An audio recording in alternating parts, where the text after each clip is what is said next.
Good evening.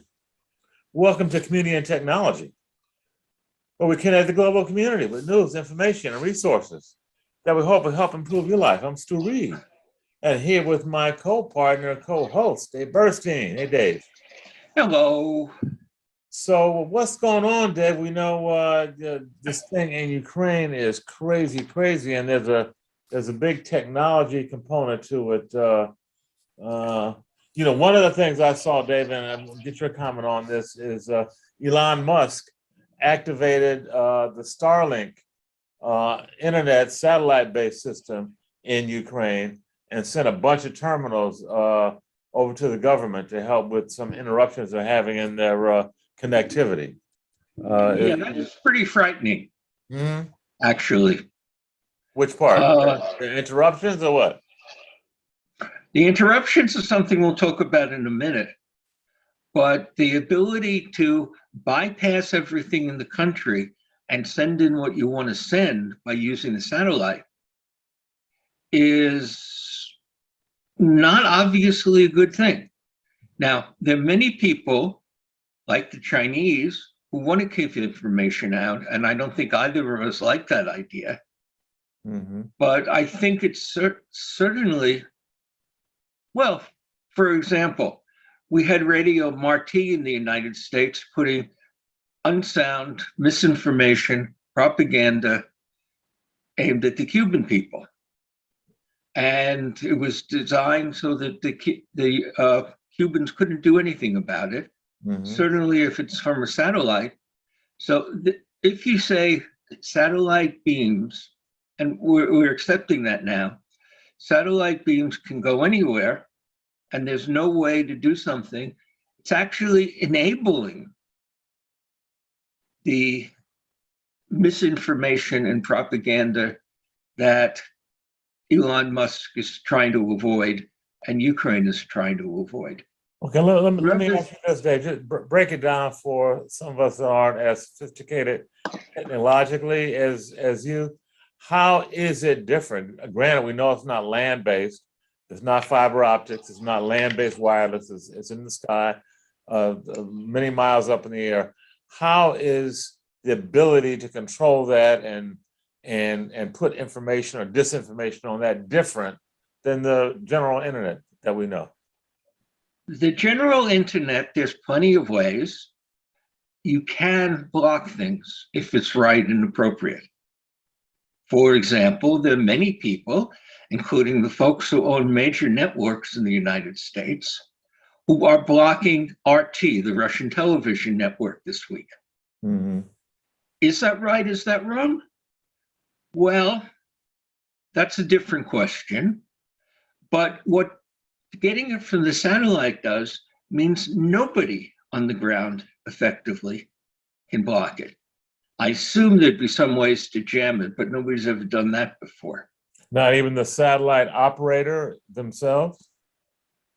Satellite operators are going to have many different kinds of political themes. There's a major satellites coming up from China, the EU, and probably India. And the Russians would be foolish not to put up one if these becomes issues. And they certainly have the space capability. Remember who was first to space? Yeah, I sure do. Yeah. Sputnik. And let's go to some of the things that are up, because I can bring you a whole lot of news and updates. Okay, go. Okay, first of all, speaking of satellites, OneWeb has 30 satellites ready to go on a Russian rocket. That's been held up. Volkswagen, although this is OneWeb. Where are they from? What country are they from? OneWeb is Indian and British. Okay, but they're going up on a Russian satellite that's now. He was going to use a Russian rocket. Rocket, rather. Yeah. Satellites. Elon is getting quite something up there. He sent up another 49 satellites last week, and he's ready to do that every week for a year. Wow. Yeah. Which means, it's clear that satellite is real, substantial. Unfortunately, he's charging $500 for the equipment and $100 a month. So it's not a solution for many people, but if there's no other choice, Yeah. it will work. Yeah, and that's will an, bring the it's an internet. emergency solution. Yeah, or one to negotiate. Mhm. He was actually approved by the last administration at Japai for $1 billion subsidy as part of the rural development process. Mhm. That's currently on hold for a number of reasons. And it turns out that that's a very powerful lever. The $1 billion is on hold partly because the whole program was a disaster. They didn't know what was covered and what was not, and they were paying Elon in what they first approved for things like sending a satellite signal to a highway meridian because there was an error in the broadband maps. Mm. The second thing is he claims that he was able to deliver 100 down, 20 up to everyone. And when you look at it, the requirement is not to everyone, it's to 80% of the prime time, blah, blah, blah. But his satellites are not doing that reliably yet. The substantial share, maybe 20%, are not even getting 50 megabits. So Elon doesn't qualify under the terms. His proposal, it fails if tested. And the third thing, which I think I'm the only one who's reported this, I went back and I read the legislation.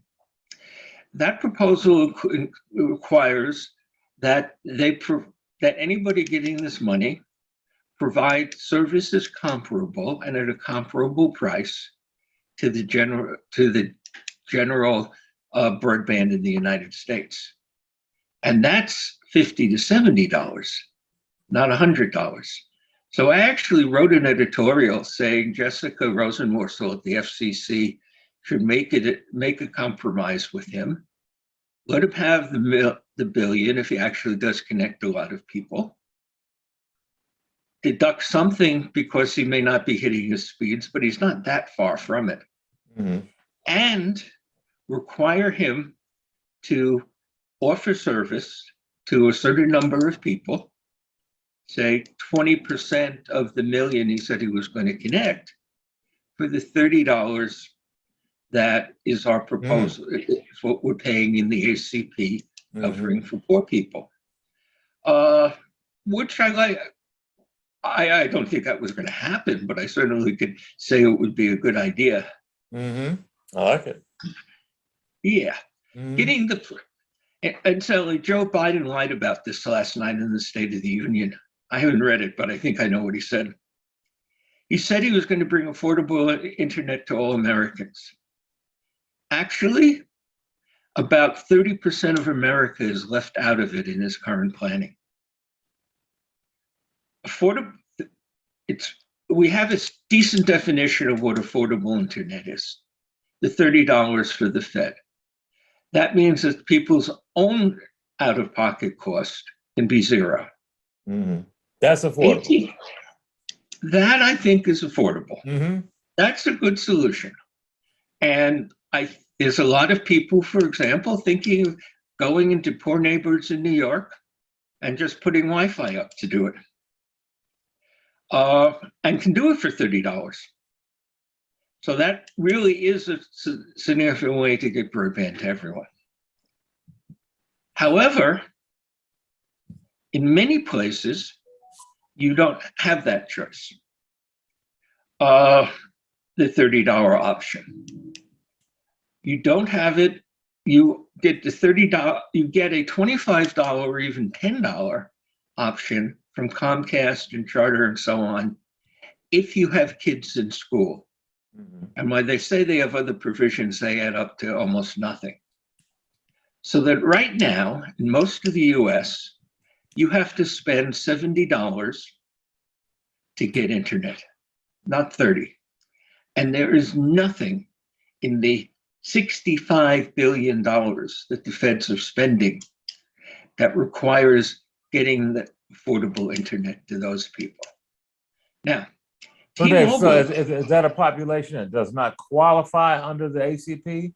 that has to pay the They 70? qualify under the ACP, but in most of the country, unless you're in the program from the cable companies and phone companies, which essentially eliminates almost everyone except those with kids in school, Mm-hmm. you don't get the reduced rate. You have to pay $70. Okay. And this is a huge hole in the program. It's the biggest problem with the program, beside the fact that they're spending twice as much as they should. And it's being denied, including in the State of the Union address. And everybody in telecom knows this because it's been a debate for a long time. And it was really irresponsible of the people in the White House to leave that in the State of the Union address. And for Jessica Rosenworcel, his FCC chair, to retweet the vice president saying the same thing, because Jessica's been in this 25 years and in fights about affordable broadband throughout nearly all of that. So I really get annoyed when people on my side, who are generally doing good, also distort the facts in the way that we criticize the Russians for in Ukraine, the Republicans, especially under Donald Trump, and about the election. It really undermines the credibility to be lying a lot. So that's one of the things about satellite and one of the things about affordable broadband. If you have kids in school, broadband's going to be free for you. If you don't, and happen to use AT&T and take one of the more expensive plans, you can get fiber in 14 or 15 million locations from them for $25 a month. A pretty good deal. They more than make it up in the high price mobile. But other than that, there are very few places you can get the $30 broadband. It's possible to do it without bankrupting the companies. It turns out that the cost of adding somebody to a mobile network that's already been built, towers are all up there, and the mobile companies are putting on, is incredibly low. The actual bandwidth costs very little, maybe $4.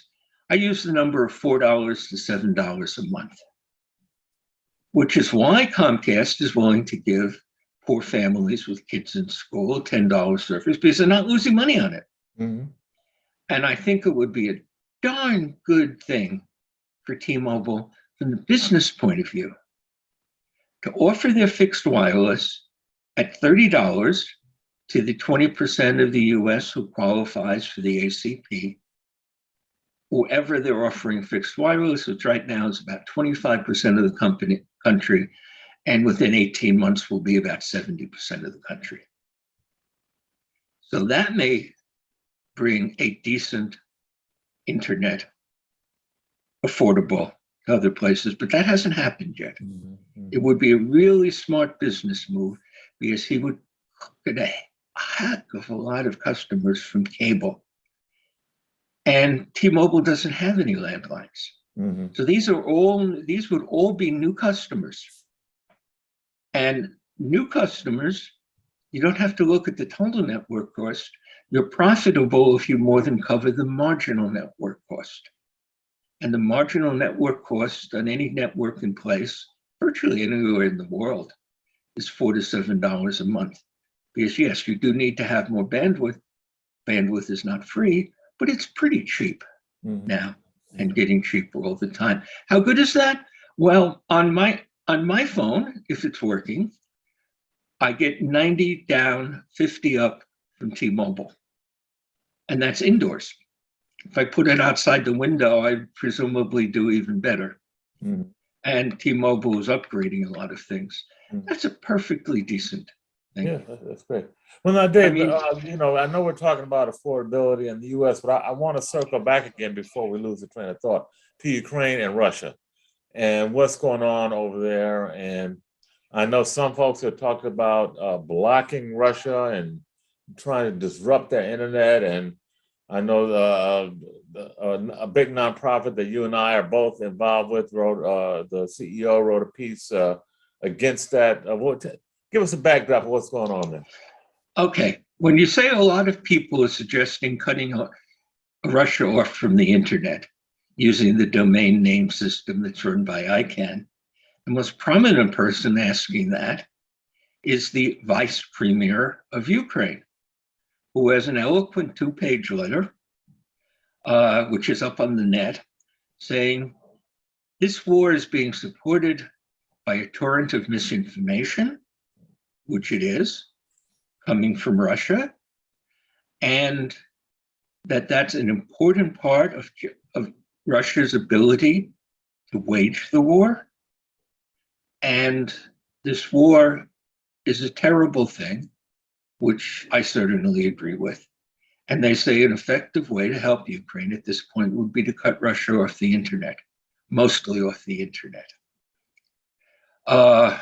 using the way that you translate google.com, that it actually gets to Google. That's the whole name system, the DNS. Anybody near the internet thinks that would be a terrible thing. And one of the people who's spoken out on it is the head of the Internet Society, Andrew Sullivan, who makes a number. I sent him a note out, and Andrew and I have disagreed on a lot of things, including the Russian and Chinese internet. But he said, cutting a country off the internet will have very little effect on the economically important things, because you can get to the internet and to everybody using VPNs and other ways. So the government and the companies and anybody rich enough will connect. So what you're really doing is cutting the people in Russia off. That's not going to stop the war. And in fact, there's a lot of opposition in Russia, people who are literally risking their lives, some demonstrating this in the streets, not many, but as I say, that's literally risking your life. And there was a petition to stop the war signed by 70 leading Russian scientists. And I'm sure that was organized over the internet. So shutting down the Russian internet is probably a mistake, and it sets a terrible precedent.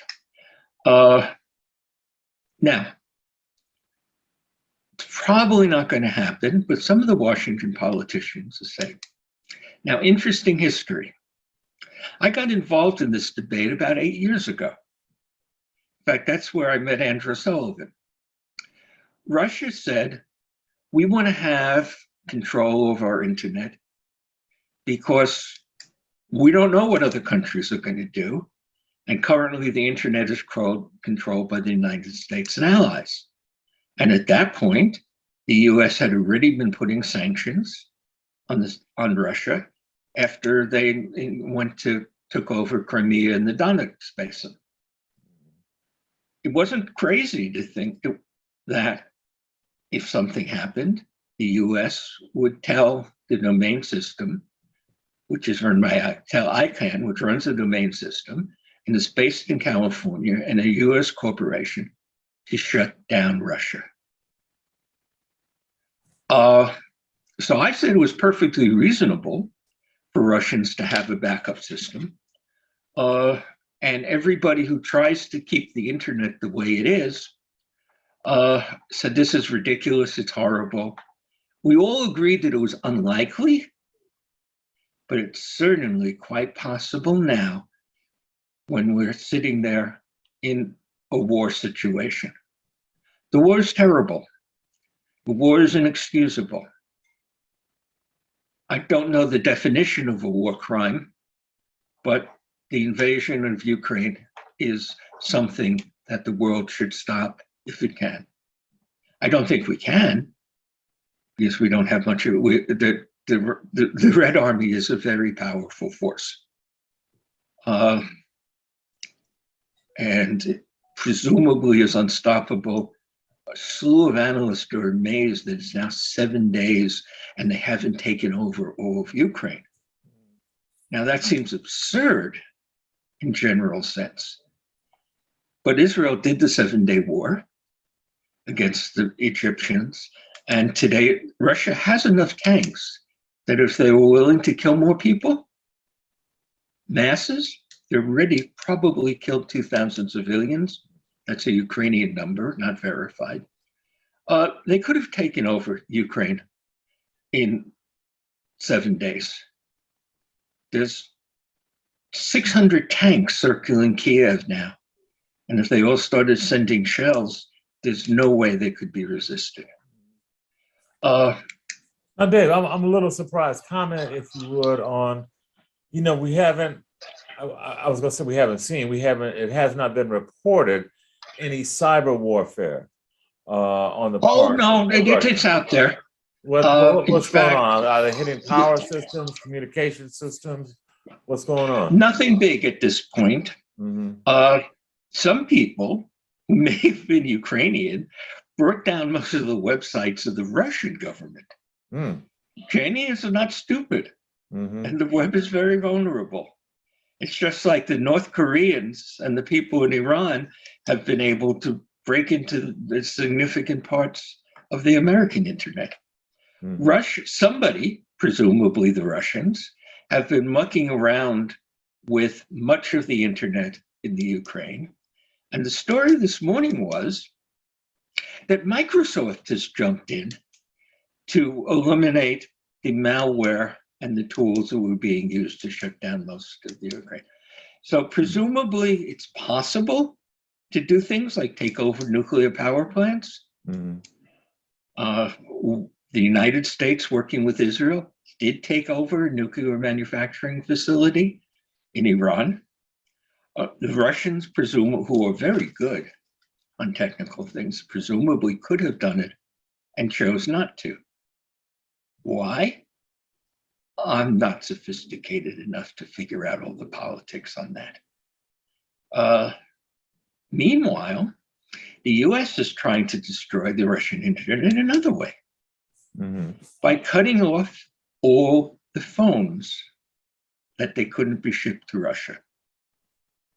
So they're going to cutting off the phones that are on the way to Russia, scheduled to be shipped to Russia? Actually being made in Russia, and it could easily be extended the way it goes to all the phones made anywhere in the world being shipped to Russia. Or at least all the 5G phones or all the current phones. That's because there are only 2 facilities on Earth that can make the chips. Well, 2 companies on Earth that can make the chip for 5G's phone. TSMC in Taiwan and Samsung in Korea. The United States, trying to get rid of Huawei, has blocked either of those from sending chips to Huawei, and a $50 billion a year phone business of Huawei disappeared in 18 months. That's a pretty substantial hit. And TSMC said last night that they would no longer ship chips to Russia. Samsung is presumably going to go along. Korea is a US client state, dependent on the US military support. Huawei is a Chinese company, though, that Huawei's a Chinese company that now is incapable because they can't get the chips. Is that what you're saying? Right. And the US has talked about,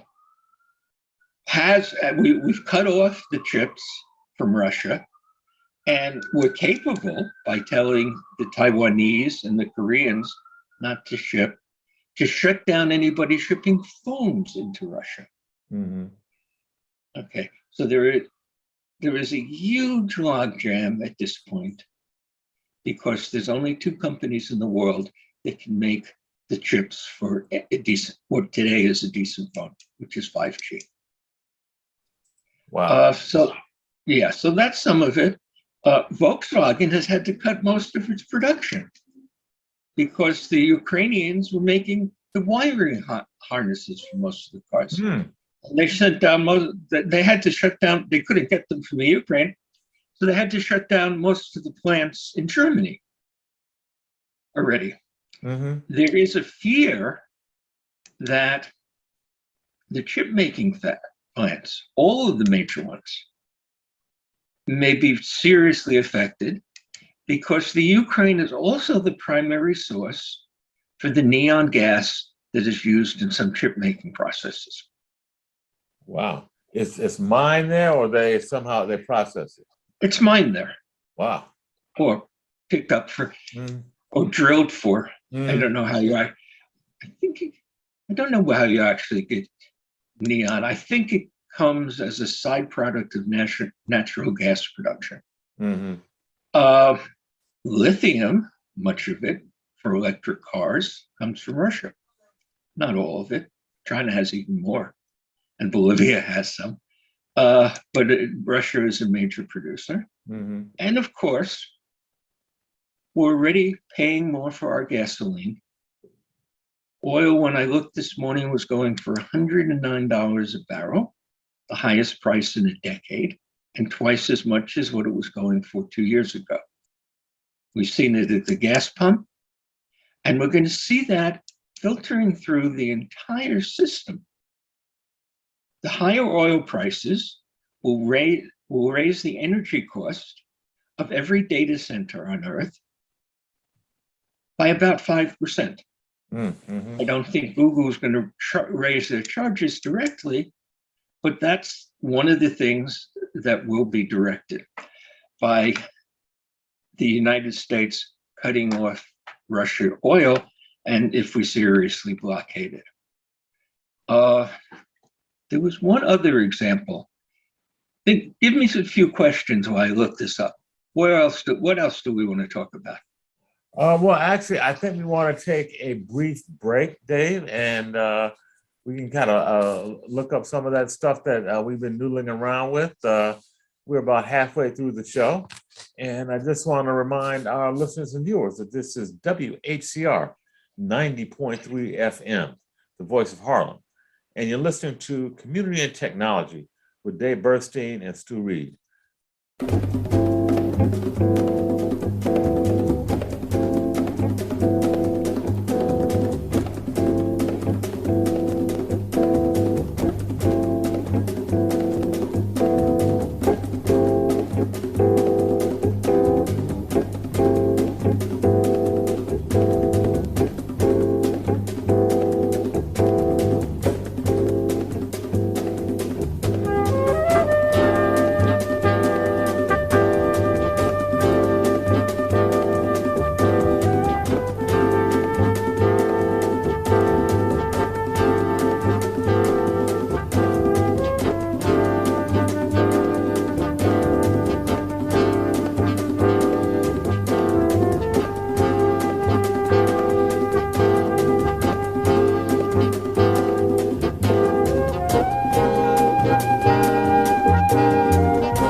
Okay, we're back.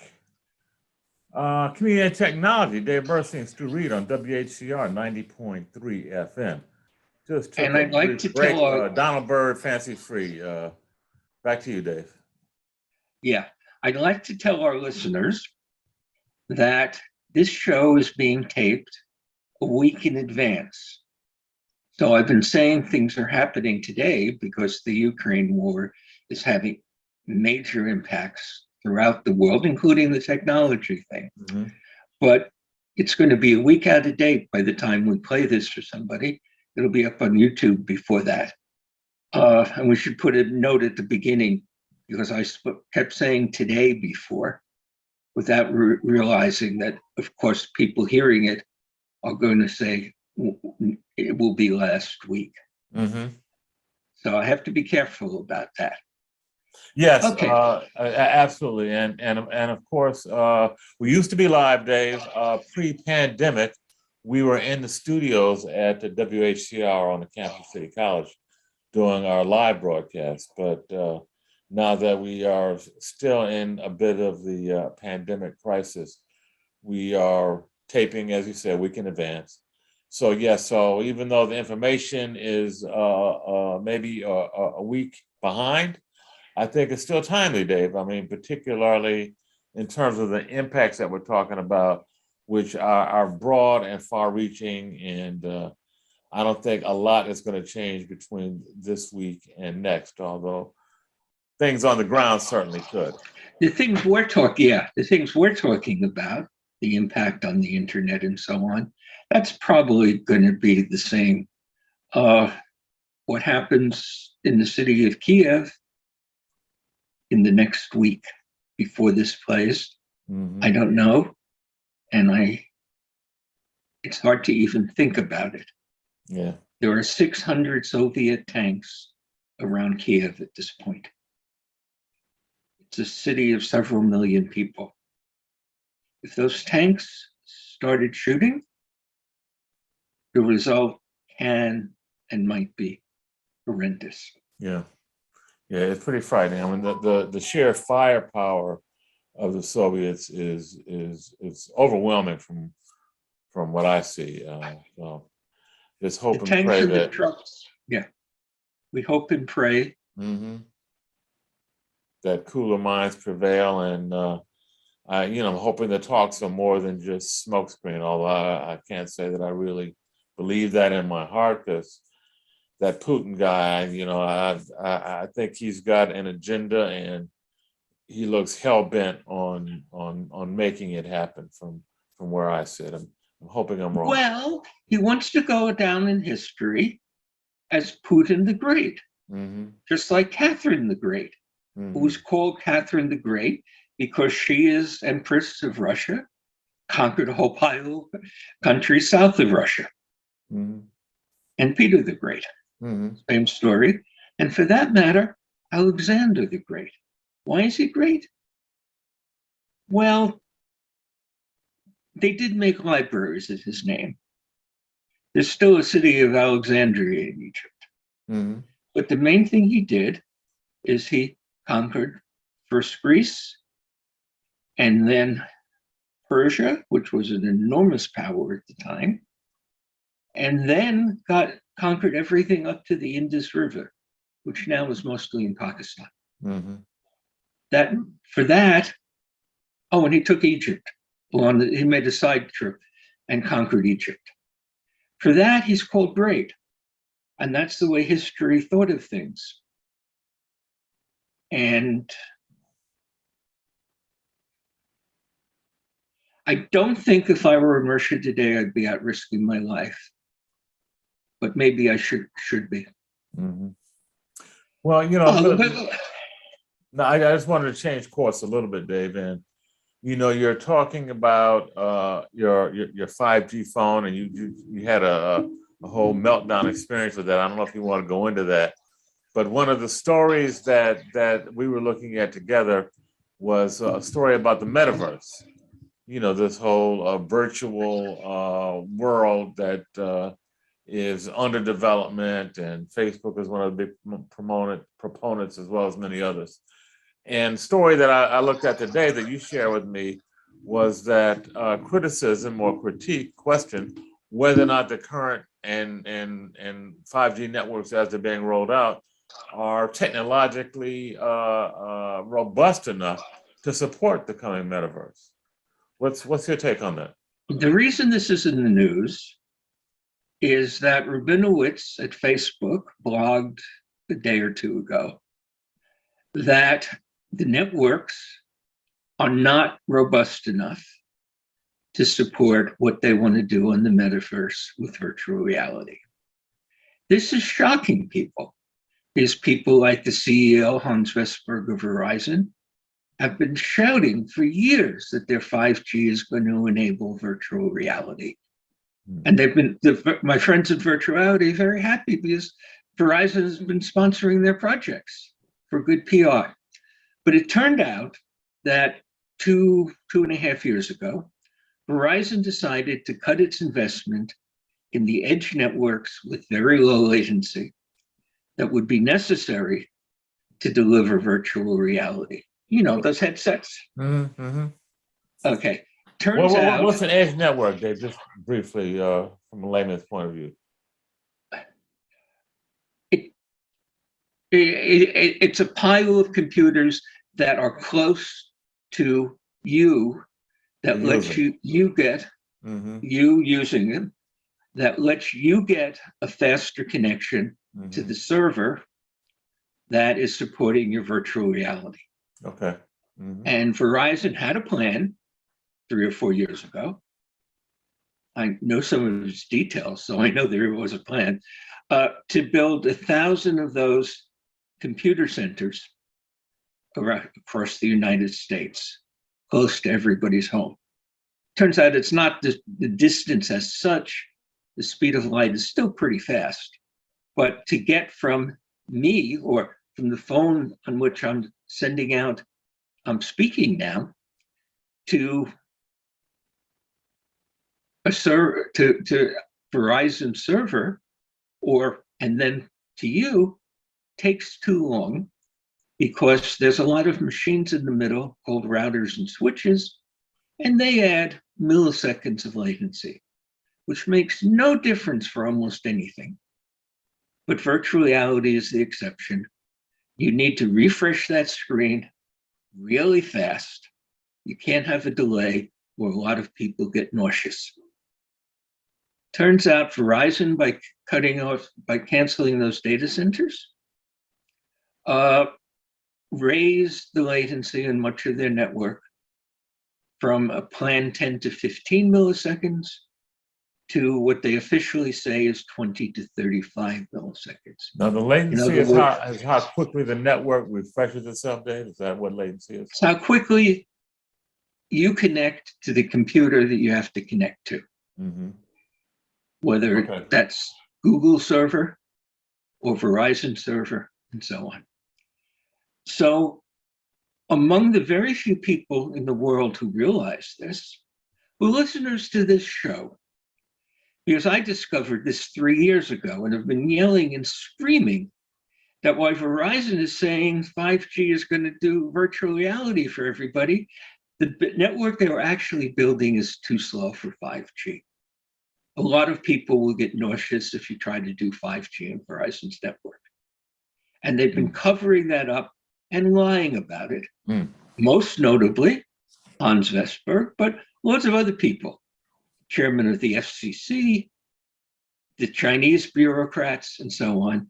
They wanted to promote 5G, so they said it will do virtual reality, and that's important. And nobody is building a network that's fast enough for that. Not even the Chinese, who have the best network by far. Now, related to that, what the story we were talking about was a piece of telco propaganda. The headline is, the next telco worry is paying for the metaverse. Because they said the demand for the metaverse, especially if they go to multiple servers, will raise the cost of running the network. So did a lot of other things. And the cost of running the network is real, many millions of dollars. I have friends who spend literally billions of dollars a year on making all this happen, but very little in relation to a $1.7 trillion phone world. Yes, they're going to be, if the oil price stays where it is, that will double the cost of electricity and energy. People will start buying smaller cars. You may hesitate to turn on your gaming computer, which can pull 400 watts of electricity. And you're going to want to do everything possible to cut your electric cost, even if you're a phone company. And it would probably add 4 or 5% to the cost of physically running that phone company, which in turn is less than 1% of what you're paying for the phone. So it shouldn't affect any of us. But the telcos are always looking to raise rates, and they're always looking to tell the public they have to raise rates. So they're saying that in order to deal with the metaverse, it's going to raise their costs so much that they're going to have to charge more. And that is utter and total nonsense. The oil price increase this week is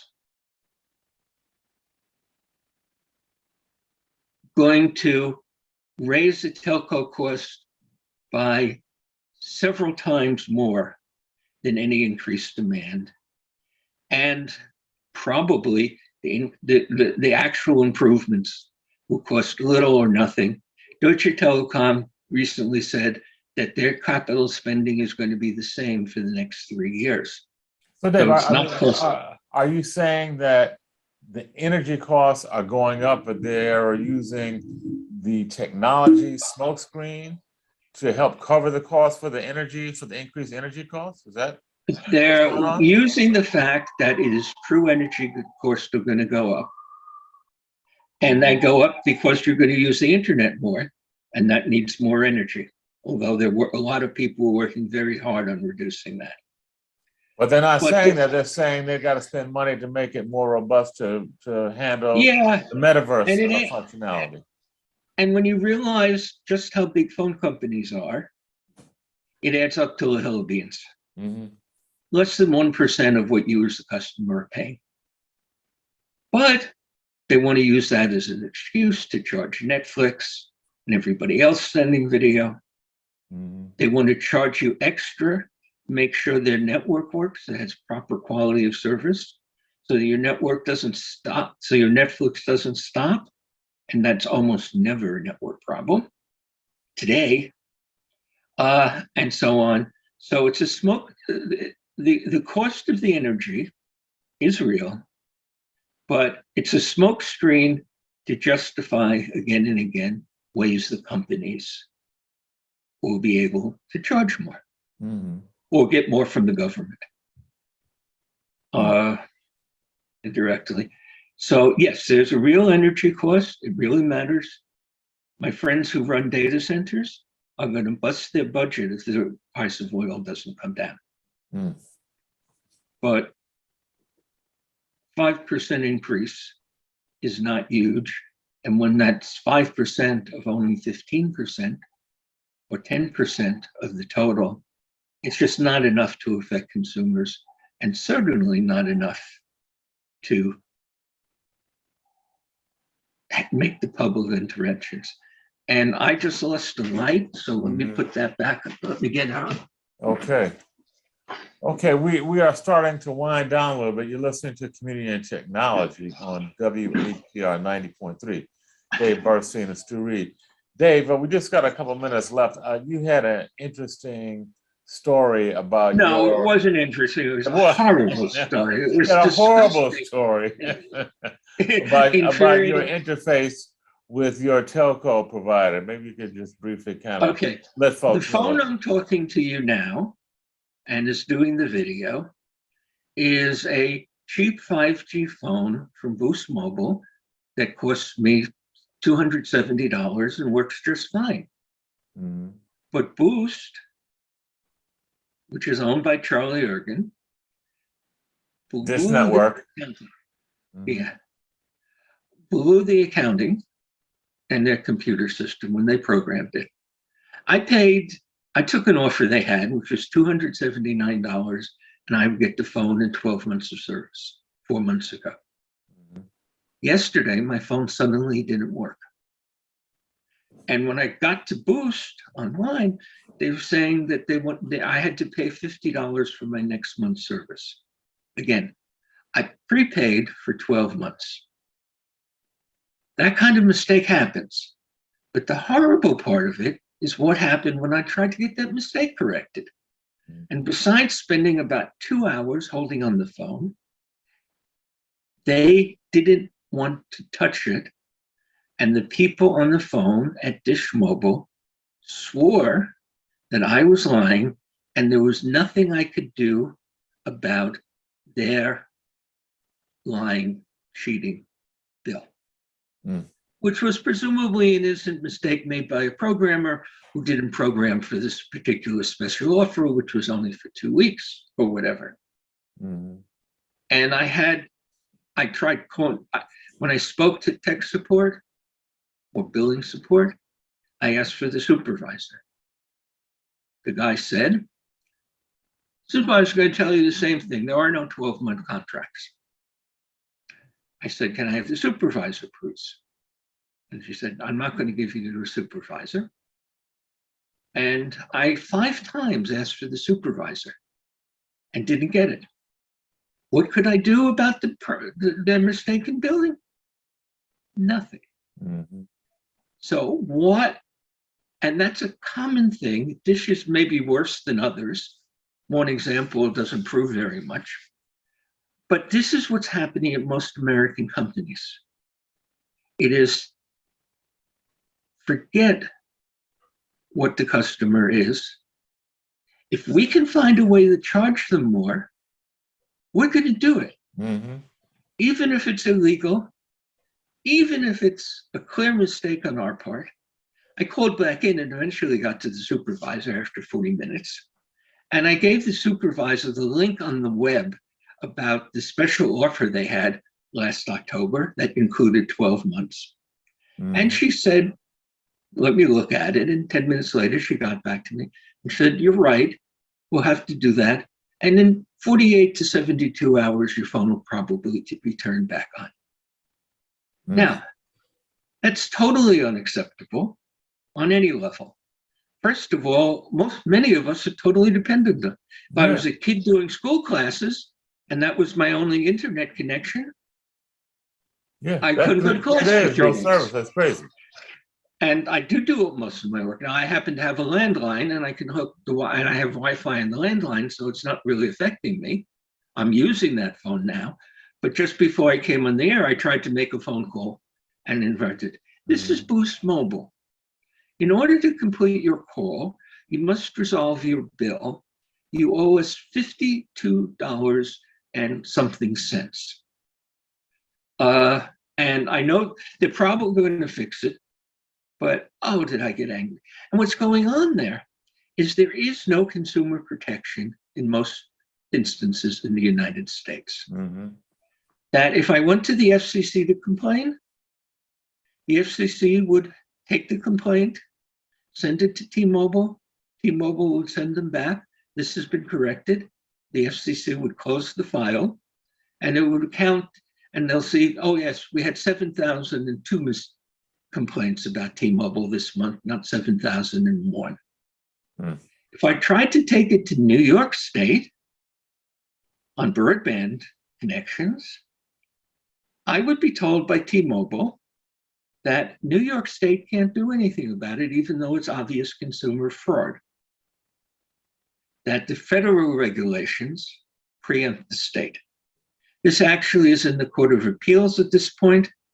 Tim Wu, who's now in the White House, helped New York State bring the case that ordinary laws, like consumer protection, apply to consumers on the internet. And the companies are saying, no way. And it's pending in the Court of Appeals right now.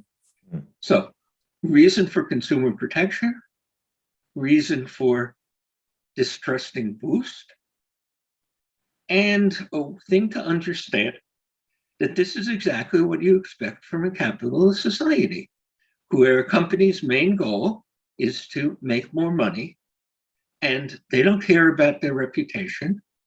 If 1% or 3% of the customers get cheated and never come back to them, that's a small cost compared to actually having the people to fix it or not make the mistake in the first place.